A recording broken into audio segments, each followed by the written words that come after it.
Olá, pessoal, novamente por aqui.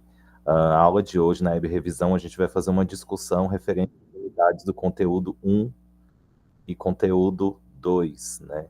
É importante ressaltar para vocês que essas atividades elas vão estar bastante voltadas à condição da acreditação, né? Acreditação dentro do laboratório clínico. Com isso, eu fiz um resumo aqui na lateral para mostrar para vocês quais são os tópicos essenciais da condição da acreditação dentro de um laboratório clínico, qual a importância da condição dos objetivos associados ao laboratório clínico e suas certificações, né, na busca de uma qualidade dentro desse laboratório. E eu vou citar alguns tópicos relacionados ao processo de acreditação, normas de referências utilizadas, critérios de avaliação, benefícios de acreditação, etapas de processo de acreditação, manutenção da acreditação e desafios da acreditação. Importante ressaltar por que da acreditação, qual a importância da acreditação dentro de um laboratório clínico. Primeiro ponto, ele vai ter um papel fundamental na condição da garantia e qualidade dos serviços dentro do laboratório. Lembrando que nas unidades que foram trabalhadas, justamente vocês precisam saber que essa acreditação ele passa por todos os processos dentro de um laboratório, desde a condição de pré, né, análise e pós-analítico. Então, a gente tem um pré-analítico, o analítico e o pós-analítico. Dentro desses três etapas, é necessário ter essa validação da acreditação em busca de uma qualidade dentro do laboratório. Então, diante disso, professor, o porquê, então, da acreditação? Primeiro ponto, ele vai trazer garantia e qualidade, segurança aos serviços que são prestados dentro daquele laboratório. Ele vai ter um ajuste que vai promover a condição de uma avaliação contínua e sistemática dos serviços dentro do laboratório clínico, que vão gerar certificações, tanto certificações internas quanto certificações externas. Ele dá uma segurança, na verdade, nos procedimentos dentro do laboratório clínico, que ajustam de acordo com os padrões nacionais e internacionais, de acordo com as certificadoras, e isso ele vai buscar uma confiabilidade, um ajuste nos resultados e segurança do paciente. Então, é importante entender que as metas que a própria certificadora, acreditadora, tem como fundamentalização é trazer eficiência dentro dos processos, incluindo desde a parte pré-analítica, analítica e pós-analítica. Então, fiquem atentos à questão da acreditação. A gente vai ter mais questões trabalhando com processos de acreditação. Então, sempre pensando que a acreditação ela vai levar a melhor condição dentro daquele laboratório clínico, ele vai ter uma melhor visibilidade dos serviços dentro do laboratório clínico, vai ter um melhor ajuste e cuidados dentro daquele laboratório, que ele possa estar até facilitando na condição de auditorias internas. Então, quando eu tenho auditorias externas comparadas com a interna, fica mais fácil de eu poder passar esse laboratório clínico em processos de acreditação. Vocês vão ver que na unidade 4 eu falo um pouquinho sobre proeficiência. Proeficiência é um teste que é feito comparativo entre laboratórios, e aí entre esses laboratórios eles têm um formato anônimo, eu não sei qual é aquele exame que está chegando no meu laboratório, e eu faço uma comparação com questão de calibração, eficiência entre esses laboratórios. Isso também é um ajuste que é trabalhado no processo de acreditação, tá bom? Diante disso, quais são as importâncias na acreditação? Garantir qualidade do processo laboratorial, melhoria na confiabilidade e na precisão dos resultados. Lembre dessas duas palavras, confiabilidade e precisão, mais próxima do resultado. Então, para eu ter isso, eu preciso de mais testes dentro daquele laboratório. Não só na análise biológica, mas também na calibração e entre outros produtos que são instituídos dentro desse laboratório. Eu preciso desse reconhecimento, dessa conformidade, tanto nos padrões nacionais e internacionais. Então, assim, quando eu tenho uma confiabilidade, uma precisão adequada dentro do meu laboratório que está sendo acreditado, há um reconhecimento nacional, estadual, municipal desse laboratório. E essas comparações, elas podem vir também na condição internacional. Outra condição importante que a gente pode estar citando é justamente as normas de referência utilizadas. Entre elas, a gente tem a ISO 189, que ela segue um padrão internacional sobre específicos dentro de um laboratório clínico. Essa ISO ela é bastante gigantesca. Se a gente for fazer uma discussão aqui dela, ela vai ampliar muito nessa condição. Mas justamente ela tem uma qualidade internacional que as empresas nacionais, né, os laboratórios clínicos, vêm buscando nesse processo de acreditação. Além disso, a gente tem um manual de acreditação, que é o DIC, conhecido como Sistema Nacional de Acreditação, e o PALC, que é o Programa de Acreditação de Laboratórios Clínicos. Eles ambos trabalham juntos com uma parte formalizadora que formula processos gerenciais dentro de um laboratório clínico. Então, ele tem esse envolvimento nessa praticidade que facilita na condição de criar protocolos, construção de protocolos específicos, que buscam a qualidade e a essência dentro do laboratório, justamente buscando ainda mais uma eficiência na entrega desses produtos. E aí, professor, dentro disso, quais são os critérios de avaliação dentro de um processo de acreditação? A gente tem a gestão da qualidade, a gente tem a infraestrutura de equipamentos, capacitação e qualificação da equipe e controle e rastreabilidade nos processos laboratoriais. Quando eu faço essa discussão, não entra só na parte técnica específica no laboratório, mas eu preciso ter uma gestão adequada através de fluxogramas. E esses fluxogramas, todas as suas etapas, também estão em fase de acreditação, são avaliadas no processo de acreditação, na verdade. Então, isso é muito importante e essencial na construção, na obtenção desse certificado. A infraestrutura ela tem que seguir todo o padrão que é imposto pelo processo de acreditação, de acordo com as especificidades do laboratório, juntamente com seus equipamentos também. Qualificação e qualificação da equipe, desculpa, vai entrar na questão da educação permanente. Então, essa educação permanente, ela precisa ser contínua, técnica e específica dentro de um laboratório.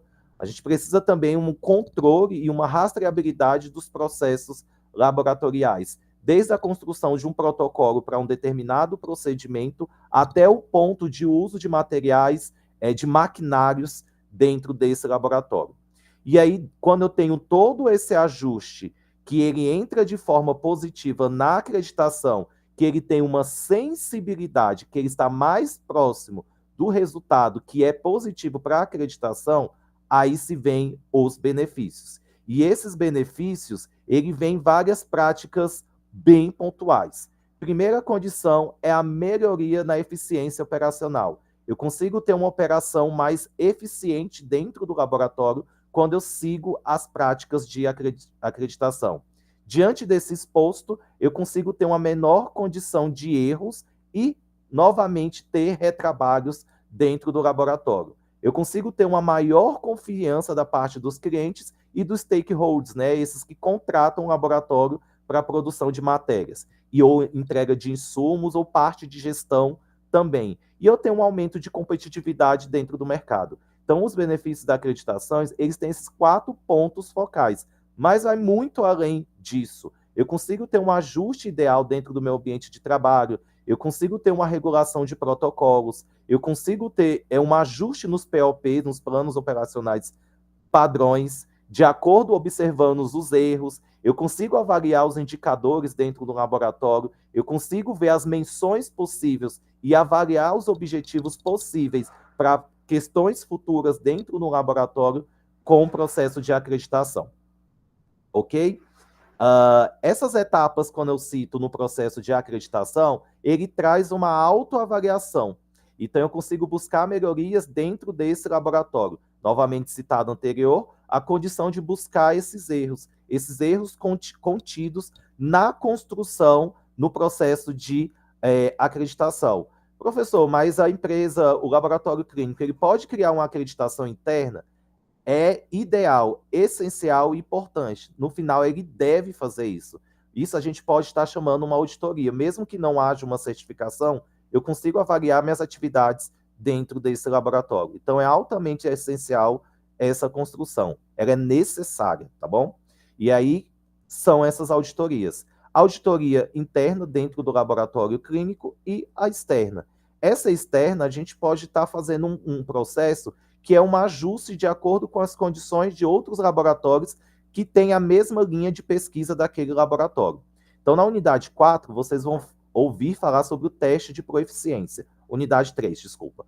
Teste de proeficiência. O teste de proeficiência, ele faz essa comparação com outros laboratórios clínicos a ajustes de resultados, e onde eu consigo encontrar esses erros. Acaba sendo que ele entra como uma auditoria externa comparativa. Só que vocês vão perceber que quando vocês estiverem dentro do laboratório, existem vários tipos de auditorias externas, tá bom? Eu consigo ter uma maior avaliação e certificação por o órgão acreditador.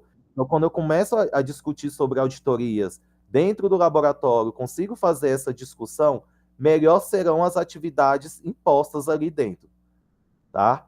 É importante ressaltar isso com vocês, justamente porque a acreditação, ela tem esse potencial, ela consegue ter esse potencial de melhorar as qualidades de serviço dentro do laboratório. Então, a partir do momento que eu faço o desenvolvimento de auditorias internas, faço comparativas, quando eu entro num processo de certificação, se torna mais fácil a obtenção desse título, ok?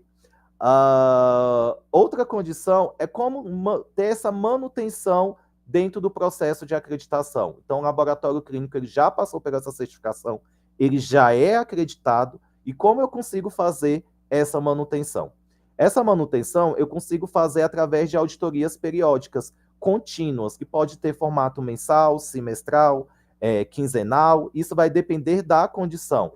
Lembrando que a acreditação ela não é algo só geral, ela pode ser específica a uma condição ou uma prática dentro do laboratório. E aí, essas auditorias elas podem ser delimitadas de acordo com procedimentos laboratoriais. É necessária atualização contínua. Aquele laboratório clínico que passou por uma certificação, essa certificadora que propôs a certificação para esse laboratório clínico, ela vem se atualizando. Dentro dessas atualizações, meu laboratório está instituído nesse processo, então com isso eu preciso avaliar qual é o melhor formato para a construção dessas atividades, tá bom? Outra condição é a promoção de uma cultura de qualidade e segurança. A partir do momento que aquela clínica é acreditada, que ela passa por processos de auditoria interna, externa, isso demonstra qualidade nas atividades, que desenvolve condições de funcionários dentro daquele laboratório, técnicos, analistas, a quererem também se qualificar. Então, lembrando que qualificação gera qualificação, tá? E gera exemplo para outras estruturas laboratoriais. Então, isso promove uma cultura de qualidade e segurança dentro do laboratório, tanto na parte técnica quanto na parte gerencial no laboratório. Hoje em dia, professor, quais são os desafios atuais acondicionados ao processo de acreditação? Primeiro, são os custos associados e os valores que as empresas acreditadoras impõem sobre o valor da certificação. De antemão, já digo para vocês, são caros, tá bom? Então, isso acaba meio que a empresa ela não tem esse interesse em algumas certificações, mas lembrando que é uma cultura que vai melhorar a condição de serviço e disponibilizar. Assim, você vai ficar melhor bem visto dentro do mercado. É um treinamento contínuo da equipe, ela precisa passar por capacitações rotineiras, com o intuito de, se vier novas certificadoras, vai facilitar a adesão das atividades. Um grau de complexidade e adaptação às normas específicas. Acaba que a padronização em si, dentro das certificadoras, são muito detalhadas, muito específicas, e isso meio que acaba atrapalhando o interesse do laboratório clínico. Mas sim, professor, por que o senhor citou só a acreditação aqui nessa revisão hoje? Justamente que as questões, a maioria, digamos que 90% da unidade 1 e 2, ela está baseada no processo de acreditação. E essas atividades, exercícios, na verdade, que vão estar contidos na prova, ela vai ter o intuito de um exemplo e falando sobre acreditação. Então, formalize questões de acreditação para vocês poderem estudar, estudem mais, aprofundem mais sobre processos de acreditação e pegam exemplos de empresas, clínicas que já estão acreditadas e ver como que elas trabalham nesse processo de qualidade dentro do serviço de saúde, ok? Qualquer dúvida, eu estou à disposição, pessoal. Até mais e um grande abraço.